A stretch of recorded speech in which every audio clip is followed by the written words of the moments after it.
네, 미국 증시를 둘러싼 다양한 분석과 함께 이제는 국내 증시까지 접목을 시켜보는 시간 가져보도록 하겠습니다. 글로벌 전략가들 상상인증권 신월투자전략팀장께서 자리해 주셨습니다. 팀장님 안녕하십니까? 네, 안녕하십니까? 네, 좀 선거가 이렇게 끝나고요. 이제 국내 증시 어떻게 지나갈까 너무나 궁금합니다. 우리나라는 어제 총선으로 하루 쉬어가는 모습을 보여줬고 미국에서는 CPI 발표가 있었죠. 관련해서 간단한 분석과 시장에 미치는 영향 어떻게 보셨는지 먼저 분석 부탁드릴게요. 네, 간밤에 잘 아시겠지만 예상치를 모두 뛰어넘는 그런 흐름들이 나왔고요. 결과적으로 인플레이션 고착화에 대한 우려가 한층 커져 있다라는 점 때문에 CME, 페드워치에서도 6월 금리 인하 가능성에 대한 부분들이 이제 동결로 전환되고 있으며 금리 인하에 대한 시점이 지연되는 것뿐만 아니라 금리 인하의 횟수가 축소될 수도 있다는 데 시장 금리가 급등을 하고 증시의 가격이 후퇴하는 모습들이 확인이 되었습니다. 달러는 강해졌습니다. 결국에는 강달러 모멘텀이 연준의 정책과 흐름을 같이 하게 되는데요. 강달러가 나오게 되면은 일단 유가증권 시장이 굉장히 불편할 수밖에 없다라고 누차 말씀을 드려왔었습니다. 그러한 흐름들의 강한 강달러 모멘텀을 자극할 수 있는 상황으로 전개가 되었기 때문에 상당히 좀 여러 가지 시나리오들에 대해서 이제 다시 한번 좀 고쳐서 좀 이렇게 말씀을 드려야 되는 타이밍이 아닌가라고 말씀드리고 있고요.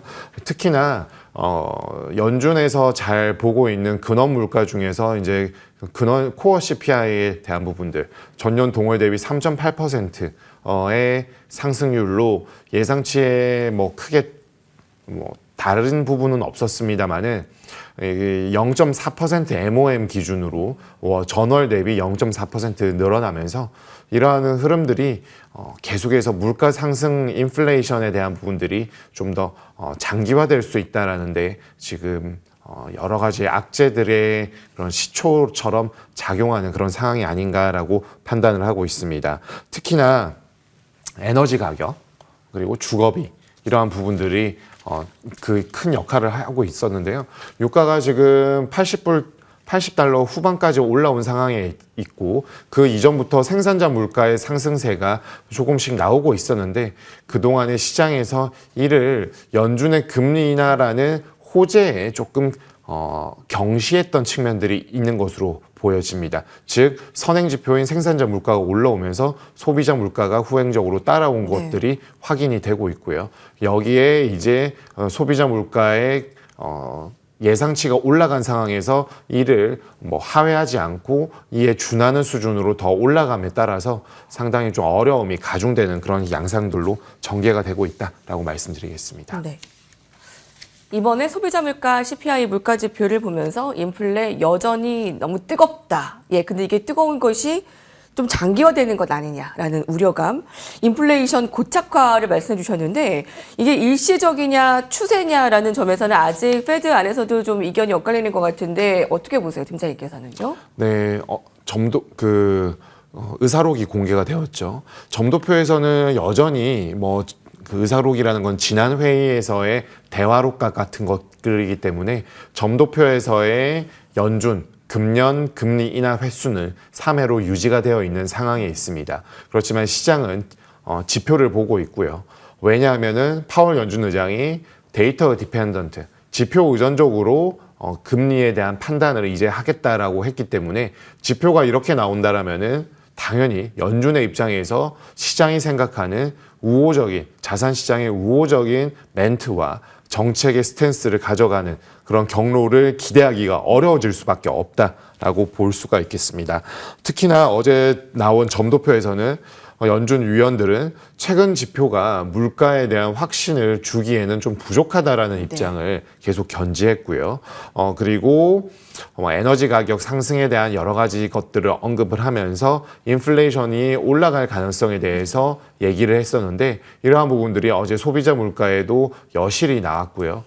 금주에 나오는 생산자 물가에서도 계속 이어질 가능성이 높기 때문에 어제 자산 가격에 있어서는 대폭 후퇴가 좀 나타나는 모습들이 있었습니다. 특히나 최근 들어서 금리 인하 횟수가 3회 점도표에서 나온 것에 대해서 3회가 아니라 2회에 대한 부분들은 이미 가격이 반영이 됐고 네. 이런 식이 될 경우에는 금리 인하가 아니라 인상이 필요할 수도 있다라는 저명 인사들의 발언들이 굉장히 조금 부담이죠. 네, 그러니까 이걸 경시할 수도 없고 소설로 받아들이기에도 참 애매하고 여러 가지 노이즈로서 작용을 하고 있다 보니까 금리 인상에 대한 가능성은 연준의 입장에서 있어서는 소멸이 된 것으로 볼 수 있겠지만 지표나 그 밖의 상황들을 종합적으로 고려해야 되는 투자자들 입장에서는 굉장히 까다로운 상황들로 좀 전개되는 것으로 볼 수가 있겠습니다.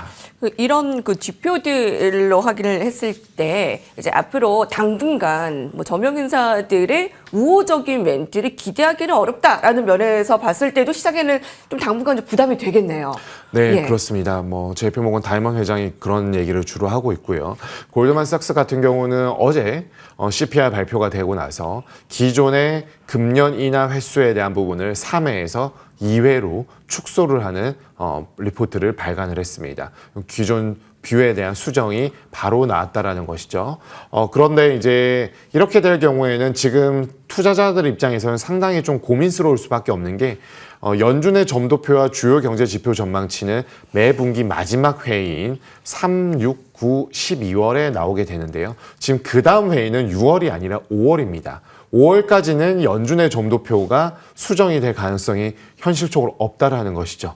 그런 상황 속에서 금리 인하에 대한 횟수를 선반영을 해서 축소냐, 금리 동결이냐, 인상이냐에 대한 판단을 해야 되기 때문에 당분간은 이 통화 정책에 대한 민감도가 높아지면서 금리 인하 횟수의 그 흐름에 따라서 자산 시장의 변동성이 높아지는 그런 상황이 되는 것이고 큰 틀에서 보자면은 지난 연말부터 계속 흘러왔지만 3월 인하다, 5월 인하다, 6월 인하다라고 되어 있지만 결국에는 6월 인하마저 좀 물 건너가는 상황으로 전개가 되고 있다 보니까 인플레이션은 역시나 쉽게 잡히지 않는다라는 큰 교훈을 다시 한번 느끼고 있는 그런 지금 국면에 위치하고 있다라고 볼 수가 있겠습니다. 네, 자, 금리 인하의 첫 스타트 시점 3월이냐 이제 뭐 6월이냐 뭐 누군가는 뭐 목 빠지게 기다렸는데 안 할 수도 있다고 하면서 좀 통화 정책의 민감도가 굉장히 커졌고 좀 부담입니다. 국채 금리가 굉장히 지금 급등을 나타내고 있는데. 네.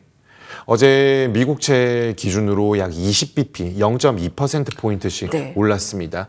금리 인상의 조정이 보통 베이비 스텝일 경우에 25bp이지 않습니까? 결국에는 어제 하루 만에 금리 인하에 대한 부분을 3회에서 2회로 줄였다. 시장은 선반영했다라고 볼 수가 있겠고요.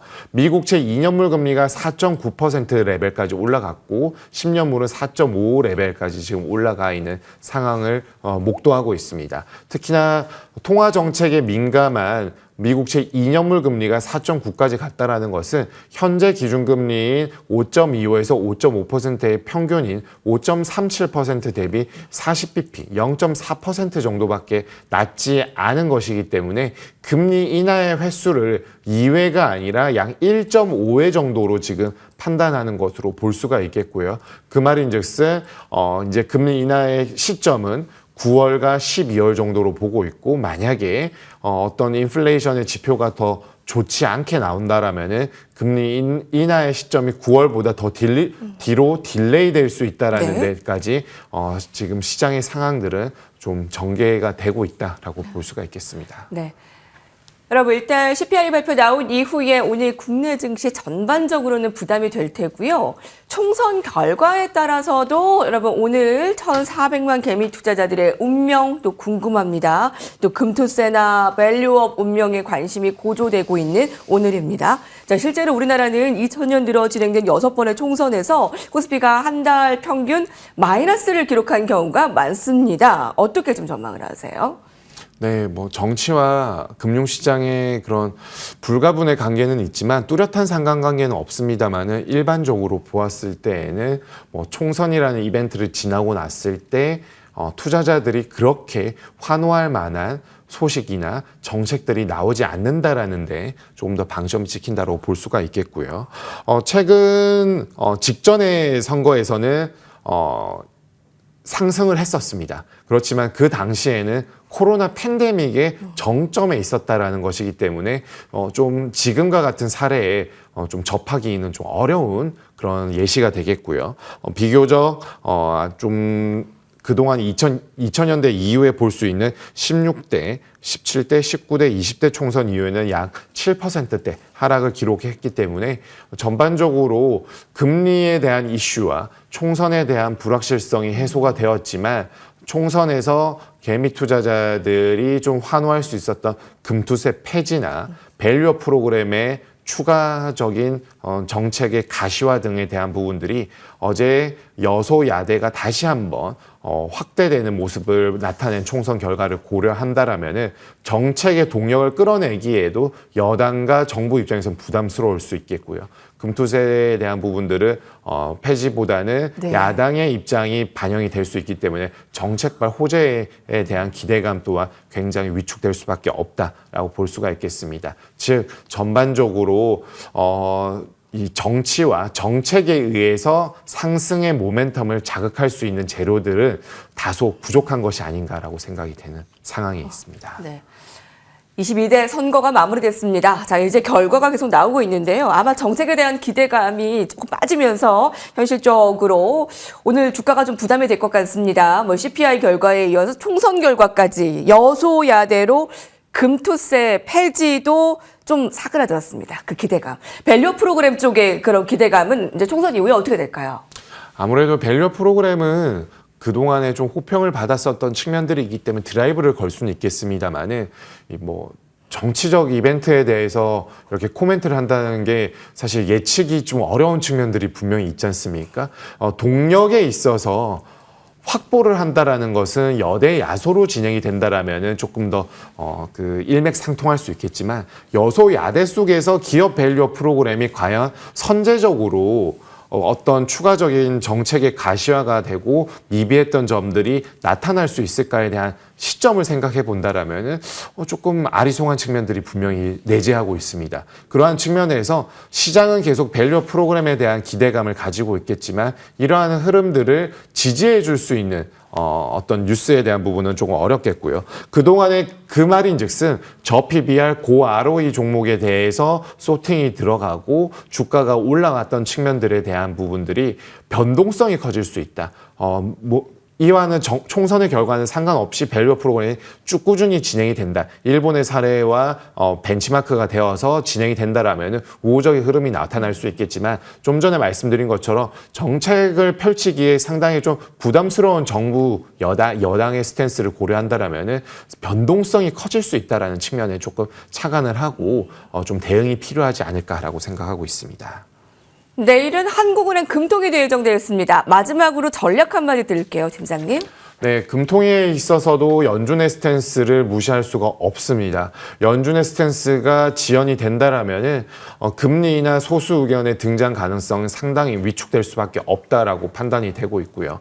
기준금리 동결은 거의 확실시 되고 있기 때문에 인하에 대한 타이밍을 언제 잡을 수 있을까? 지금 글로벌 경기에 대한 부분들이 미국은 뜨거운 상황 때문에 금리 인하가 지연되고 있지만 국내는 수출과 내수의 양극화 속에서 한국은행이 연준의 눈치도 함께 봐야 되는 상황들이 상당히 좀 어려운 측면들이 있습니다. 이러한 측면들에서 내수 양극화, 부동산 PF 문제에 기반해서 금리 인하를 우리가 각자 도생의 길을 보여줄 수 있을지 아니면은 연준의 스탠스에 묻어가는 흐름으로 전개가 될지에 대한 판단을 해보는 내일 금통위가 될 것으로 보여집니다. 네, 자 바쁜 오늘이 될 것 같습니다. 상상인증권 신월 팀장님과 함께했고요. 저희도 여기서 같이 인사드리도록 하겠습니다. 시청해주신 여러분 감사합니다.